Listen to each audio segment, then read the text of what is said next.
We have blasted men and machines to our neighboring worlds, sent probes to the outer solar system, discovered volcanoes erupting on the surface of distant moons, visited worlds more diverse than we had ever imagined. What pushes us to want to explore planets is a need to know. And the planets now, and for the last nearly 40 years, have been within our reach.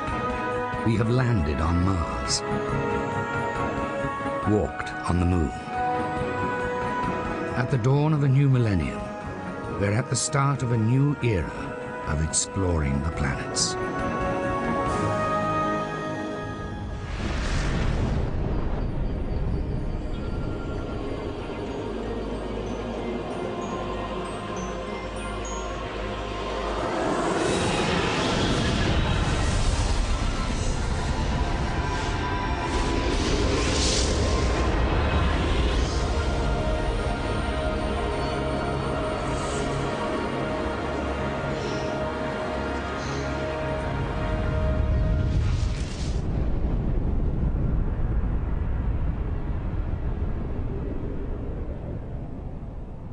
$12 billion years ago, our universe was forged in the Big Bang.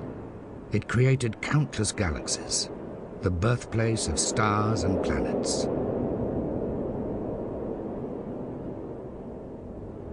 Our own star, the Sun, and its system of 9 orbiting planets, was born over 7 billion years after the Big Bang.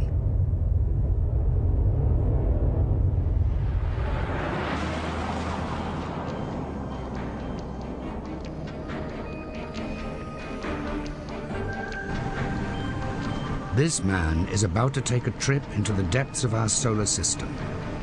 Without even leaving the Earth's atmosphere, planetary astronomer Richard Tyrrell is on a journey to explore the origin of our planets.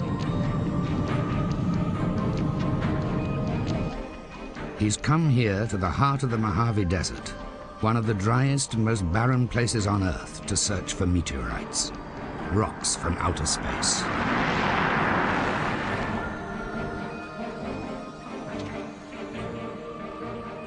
Meteorites are phenomenally important because they're really the only samples we have of what's out there, except for the moon rocks that we've collected. They're objects we can place in our laboratories. They can tell us what the raw ingredients were that formed the Earth and the planets. Space is not as empty as we think. Each day, the Earth sweeps up over 20 tons of space debris. These are shooting stars, small lumps of rock captured by light-sensitive cameras as they burn up in the Earth's atmosphere.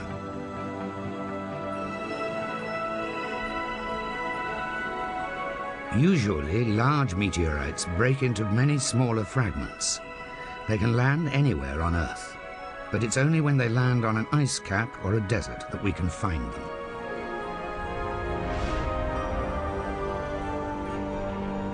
Meteorites are the builder's rubble from the greatest construction site of all time.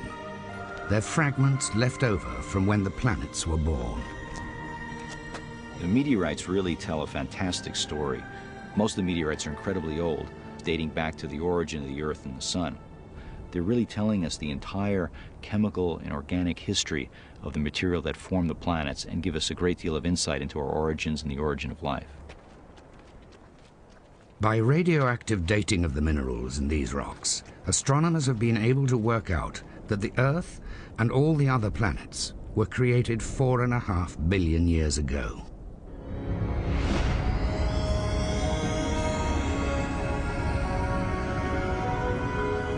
The solar system started life as interstellar gas and dust, a giant disk spinning inside the Milky Way.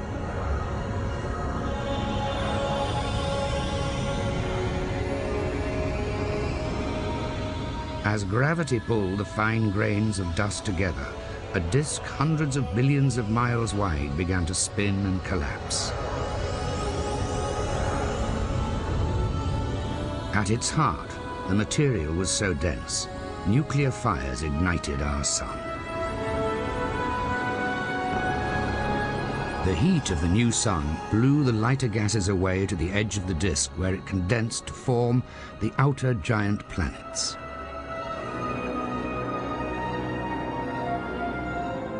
At the center were small, heavy planets rich in iron. These new, young protoplanets were bombarded by the debris.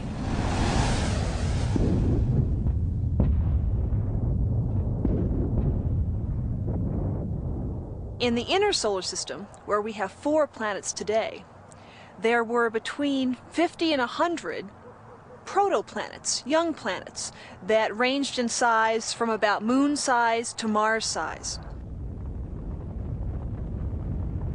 Our own planet was about to experience a traumatic birth. It lay directly in the path of another protoplanet. This is a body that's comparable in size to the Earth, so it would not be as if there was a small object in the sky. As it got close, it would literally fill the entire sky. There was no escape. A collision was inevitable.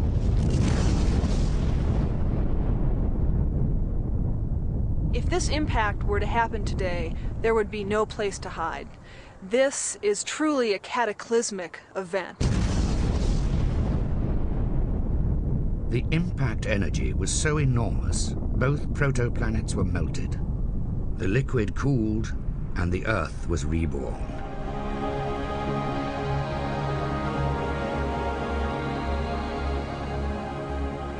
Orbiting around it was another new, smaller world, our moon.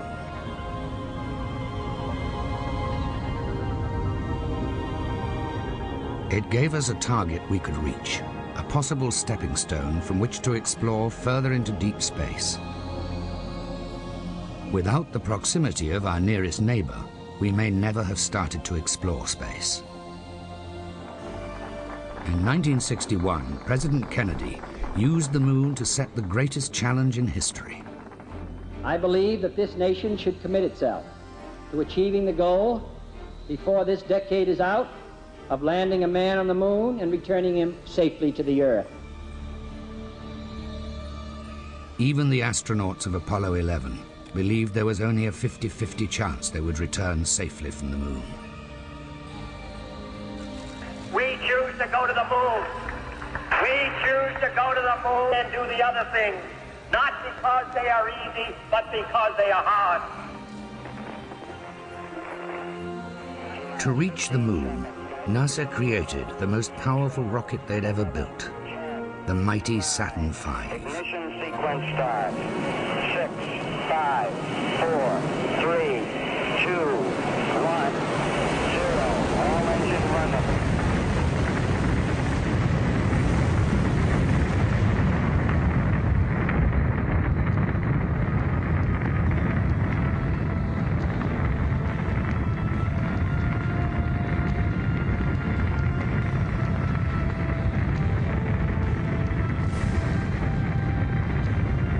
The world held its collective breath as the 3 men set out on the most daring adventure of all time.